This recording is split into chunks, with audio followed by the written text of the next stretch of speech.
ये एक संवेदनशील मुद्दा है क्योंकि सीमाओं पर पुरुष और महिलाएं हर दिन अपना जीवन दांव पर लगा रहे हैं। We bow down to them for their services to the country. जिस तरह वे देश की सेवा कर रहे हैं, हम उनको नमन करते हैं। हम सभी ठीक से हैं और अपने काम सिर्फ इसीलिए कर पा रहे हैं क्योंकि आप अपना काम कर रहे हैं, वरना हम वो नहीं कर पाएंगे जो हम करना चाहते हैं।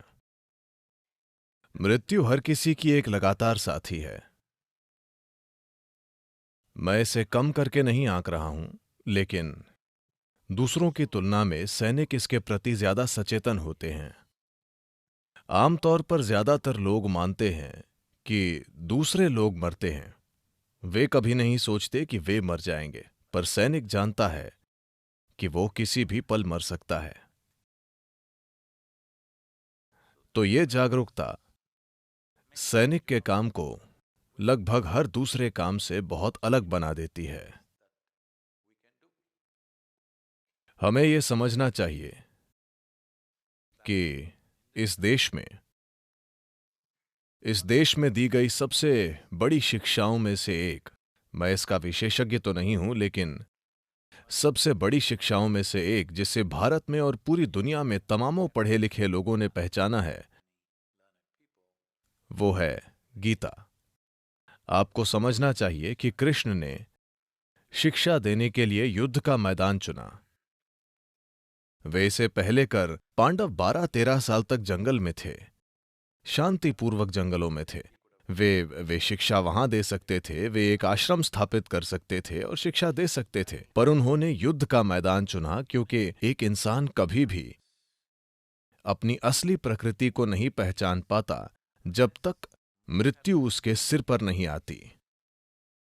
मौत के बारे में मेरे द्वारा लगातार बात करने का कारण है, मैं लोगों की मृत्यु की बात करता हूं, लेकिन अगर मैं उनकी मृत्यु की बात करता हूं तब यह बहुत डरावना हो जाता है, तो मैं अपनी मृत्यु की बात करता हूं। इस हद तक कि हाल ही में किसी ने पूछ लिया, क्या सद्गुरु स्वस्थ हैं, क्या उनकी सेहत कुछ गड़बड़ है? मेरी सेहत बिल्कुल ठीक है, पर आप स्वस्थ होते हुए भी मर सकते हैं, आप युवा होते हुए भी मर सकते हैं, आप फिट रहकर भी मर सकते हैं। जब इंसान अपनी मृत्यु के प्रति सचेतन होता है, Exploring the nature of my existence becomes a natural aspiration.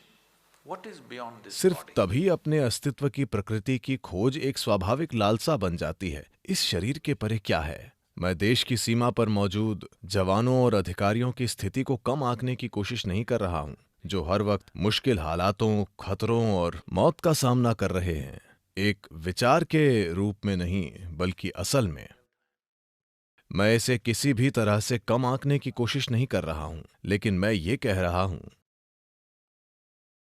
कि अंदर की ओर मुड़ने के लिए बॉर्डर एक जबरदस्त जगह भी है, क्योंकि एक इंसान के लिए यह स्वाभाविक है कि जब आप मृत्यु के प्रति सचेतन होते हैं तो आप जानना चाहते हैं कि शरीर से परे क्या है, और उसी ललक को आध्यात्मिक प्रक्रिया कहते हैं।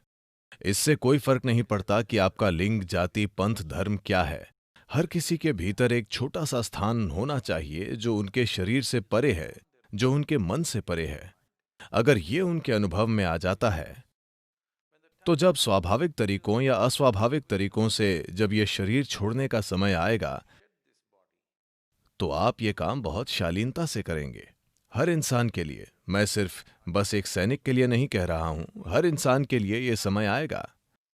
आपको नहीं पता कि ये कब आएगा, लेकिन अगर आपके पास इस शरीर से परे, इस मन से परे एक अनुभव हो, तो जीवन के इस पहलू को संभालने की आपकी काबिलियत अभी की तुलना में जबरदस्त रूप से बेहतर होगी।